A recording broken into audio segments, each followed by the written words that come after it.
సిద్దిపేట జిల్లా హుస్నాబాద్ నియోజకవర్గంలోని ప్రభుత్వ పాఠశాలల నుంచి ఎవరైనా రాష్ట్ర స్థాయి క్రీడల్లో పాల్గొంటే 50,000 రూపాయలు, జాతీయ స్థాయి క్రీడల్లో పాల్గొంటే ₹1,00,000 బహుమతిని వ్యక్తిగతంగా ప్రోత్సాహకంగా అందిస్తానని మంత్రి పొన్నం ప్రభాకర్ తెలిపారు. హుస్నాబాద్ జిల్లా పరిషత్ బాలుర ఉన్నత పాఠశాలలో జాతీయ క్రీడా దినోత్సవం సందర్భంగా మేజర్ ధ్యానచంద్ చిత్రపటానికి మంత్రి పొన్నం ప్రభాకర్ పూలమాలలు వేసి నివాళులర్పించారు. అనంతరం క్రీడా పోటీలను ప్రారంభించి కాసేపు క్రీడాకారులతో కలిసి కబడ్డీ ఆడి క్రీడాకారుల్లో ఉత్సాహాన్ని నింపారు. హుస్నాబాద్ నియోజకవర్గం నుంచి క్రీడల్లో ప్రతిభ కనబరుస్తున్న విద్యార్థులు కరీంనగర్లోని స్పోర్ట్స్ స్కూల్లో అడ్మిషన్స్ తీసుకుని సద్వినియోగం చేసుకోవాలని ఈ సందర్భంగా మంత్రి పొన్నం ప్రభాకర్ సూచించారు.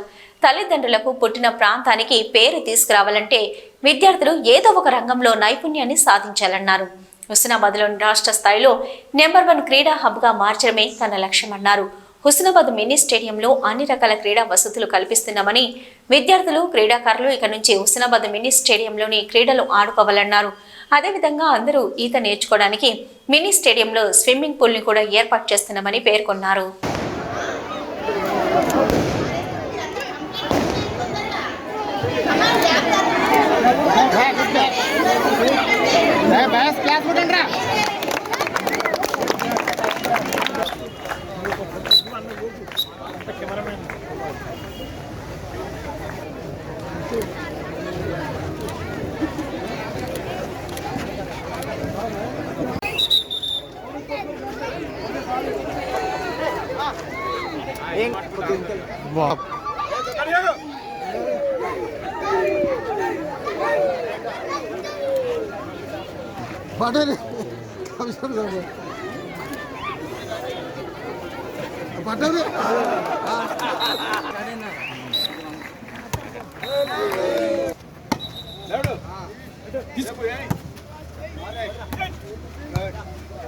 క్రీడా ప్రేమికులు ఈరోజు అందరం కూడా క్రీడలలో అది జిమ్నాస్టిక్స్ కావచ్చు, యోగా కావచ్చు, మార్షల్ ఆర్ట్స్ కావచ్చు, ఇతరత్ర అన్ని రకాల స్విమ్మింగ్ తో పాటుగా అన్ని రకాల క్రీడల్లో 5వ తరగతి నుంచి అడ్మిషన్లు ఉంటాయి.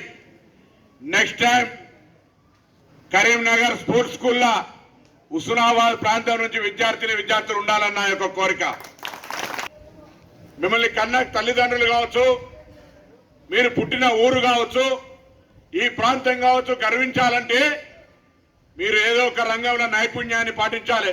గవర్నమెంట్ స్కూల్స్ వచ్చే వాళ్ళందరికీ కూడా ఫుల్ ఫీ రీఎంబర్స్మెంట్ చేయాలనే ఆలోచన ప్రభుత్వం దగ్గర ఉంది. దానివల్ల ప్రభుత్వ విద్య ఇంత పెద్ద పోటీ పరీక్షల్లో నెగ్గించిన ఉపాధ్యాయ వర్గం ప్రభుత్వ ఇన్ఫ్రాస్ట్రక్చర్ వృధా పోకుండా ఉండాలనేటువంటి ఆలోచనతో ఈ నిర్ణయం తీసుకుంటా ఉన్నాం. తప్పకుండా ప్రభుత్వ పాఠశాలలో చదివే విద్యార్థులు హుస్నాబాద్ నియోజకవర్గం నుంచి రాష్ట్ర స్థాయిలో ఎవరు పాల్గొన్నా, ఏ క్రీడలో పాల్గొన్నా 50,000 రూపాయల బహుమతి ఇవ్వబడుతుంది. ఆడిన వాళ్ళందరికీ గవర్నమెంట్ స్కూల్ నుంచి ₹1,00,000 బహుమతి ఇచ్చే కార్యక్రమం తీసుకున్నాం. ఈ ఉద్దేశం, నా ఆకాంక్ష ఏంటంటే నా ప్రాంతం నుంచి నేను చూసిన గ్రూప్ 1 పాస్ అయి సింగరేణి కాలనీ ద్వారా రాజీవ్ గాంధీ పేరు మీద వాళ్ళందరూ కూడా విద్య ప్రోత్సాహకంగా ఇచ్చే ₹1,00,000 కొరకు వస్తే హుస్నాబాద్ ప్రాంతం నుంచి వచ్చిండ్రు 3-4 ఉండి ముఖ్యమంత్రి గారి దగ్గర తీసుకున్నప్పుడు కూడా సార్ మా ఎమ్మెల్యే ఉన్నాడు, ఆయన కూడా విలువని చెప్తే అగో హుస్నాబాద్ గౌరవాన్ని అట్లా పెంపొందించే విధంగా ప్రయత్నం జరగాలి. అందుకే ఎక్కడికైనా హుస్నాబాద్ నుంచి క్రీడలు ఆటలలో కూడా మనం నెంబర్ 1 ఉండాలి. దానికి అన్ని రకాలుగా ఇప్పుడున్న స్టేడియం ఉంది కదా, స్టేడియంలో మీ అందరికీ మొన్న హెడ్ మాస్టర్ అందరూ కూడా టౌన్లో అందరికీ చెప్పినాం, ఇప్పటి నుంచి మీరు ఆటలు ఆడుకోవడానికి ఆ గ్రౌండ్లో ఫుట్బాల్ గ్రౌండ్, దాంతోపాటు వాలీబాల్, షటిల్, కబడ్డీ, ఖోఖో అన్ని రకాల ఏర్పాట్లు ఉచితంగా మీరు ఆడుకోవడానికి అవి సౌకర్యం కలిగజేస్తా ఉన్నాం. ఇలా నుంచి వారికి చాలా ప్రదేశాలు ఉన్నాయి.